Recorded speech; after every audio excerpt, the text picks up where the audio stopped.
Mohammed ibn Omar Bazmoul, qui est un des shuyukh et des ulama en Arabie Saoudite, qui enseigne à l'université de Al-Qura. Il a écrit un bon livre, ça s'appelle Ar-Radd ala Kitab al-Maqdisi, une réfutation du livre d'un takfiri, et dans c'est la réfutation d'un livre de Al-Maqdisi qui s'appelle Millat Ibrahim. Et dans cette réfutation-là, il a expliqué le point à propos de Al-Muwalat. Quand est-ce que de prendre un kafir comme allié, quand est-ce que c'est kufr et quand est-ce que c'est pas kufr, et qu'est-ce que ça signifie.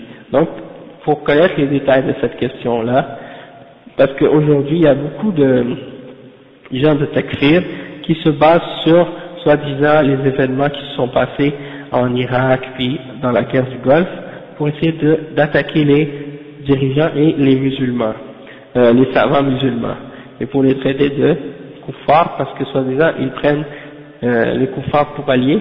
Et donc on va voir le détail de cette question de muwalat, parce que ces gens-là, quand ils expliquent la question de al-wala wal-bara et de muwalat, des fois ils rentrent dans une forme d'extrémisme et ils détaillent pas la question, c'est-à-dire ils rentrent pas dans les détails de cette question-là.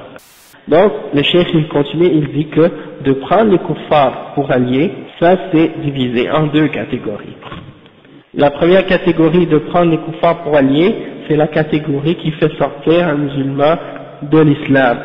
Et le cheikh il dit que ça, si quelqu'un le fait, cette catégorie-là, il sort de l'islam après avoir été musulman, devient kafir.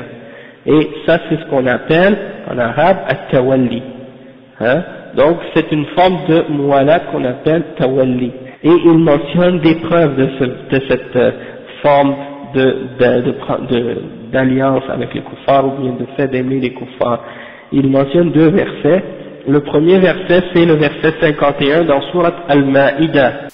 يا أيها الذين آمنوا لا تتخذوا اليهود والنصارى أولياء بعضهم أولياء بعض ومن يتولهم منكم فإنه منهم إن الله لا يهدي القوم الظالمين.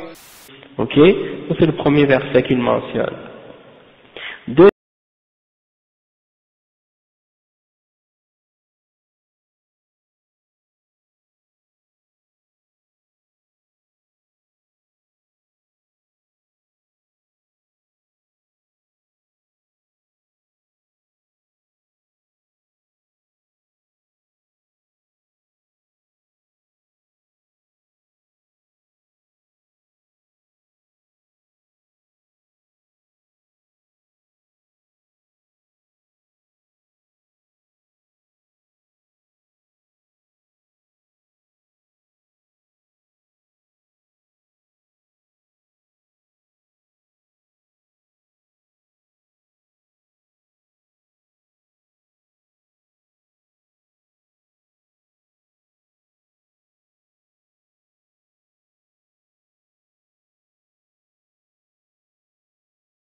Et là, on va expliquer le principe de base pour comprendre la distinction entre, pour comprendre qu'est-ce qui fait que cette forme de muwalat, qu'on appelle le tawalli, pourquoi elle rend quelqu'un kafir et l'autre non.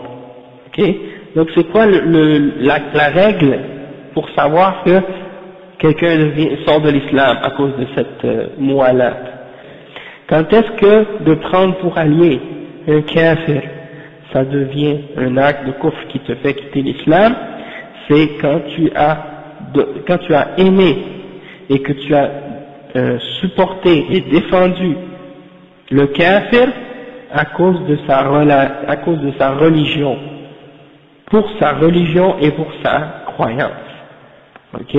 c'est-à-dire que tu aimes le kafir parce qu'il est chrétien, ou tu aimes le kafir parce qu'il est kafir, tu aimes le kafir ou le mushrik parce qu'il fait le shirk, parce qu'il adore des idoles, parce qu'il adore Isa, ou bien parce qu'il est juif, ou bien parce qu'il est bouddhiste, ou bien parce qu'il est une autre religion parmi les religions, ou bien parce qu'il est athée, ou parce qu'il est laïque, ou des choses de ce genre.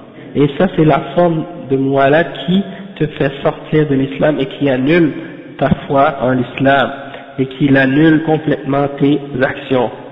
اليوم أحل لكم الطيبات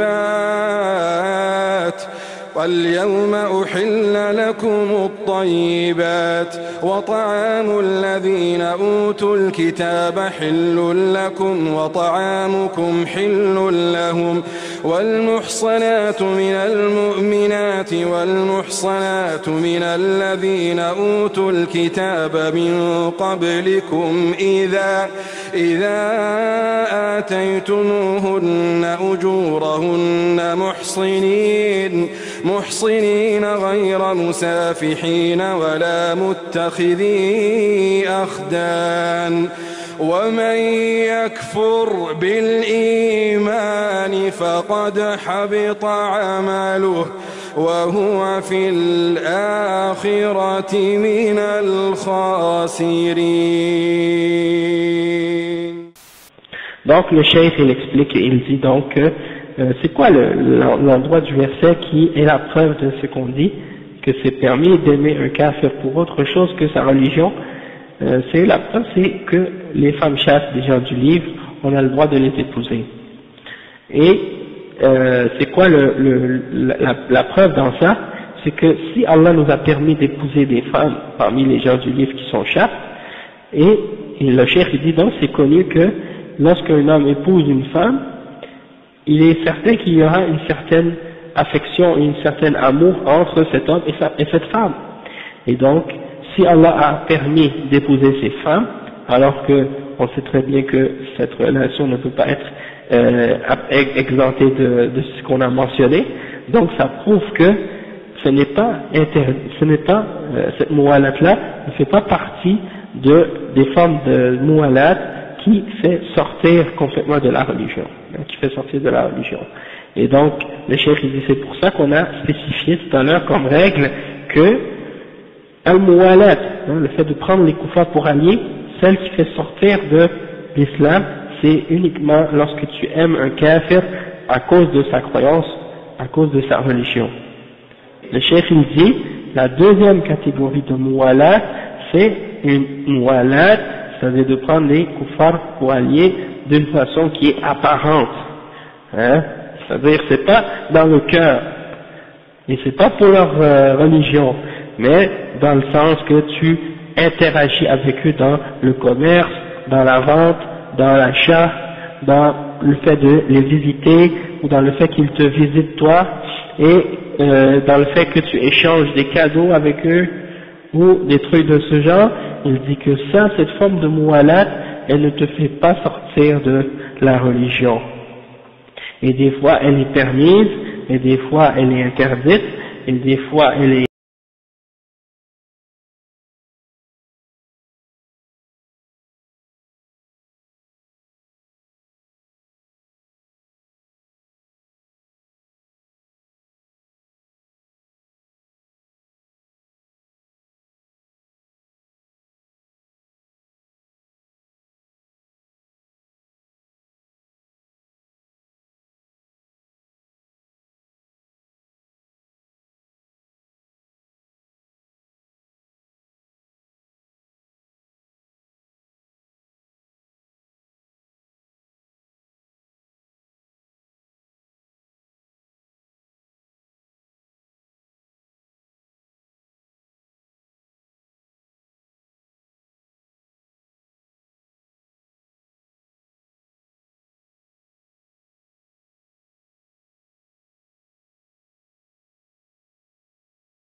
le cheikh il dit que on voit que ce verset-là, dans Al-Mumtahana 8 et 9, elle a englobé les deux catégories de mu'alat. La première, qui est la mu'alat pour la religion, hein, qui est kufr akbar, et l'autre muwalat qui est une muwalat pour les choses de la dunya et qui est pas pour la religion. Et donc celle-là, elle n'est pas interdite, et celle-là, elle ne fait pas sortir de la religion et elle n'est pas interdite.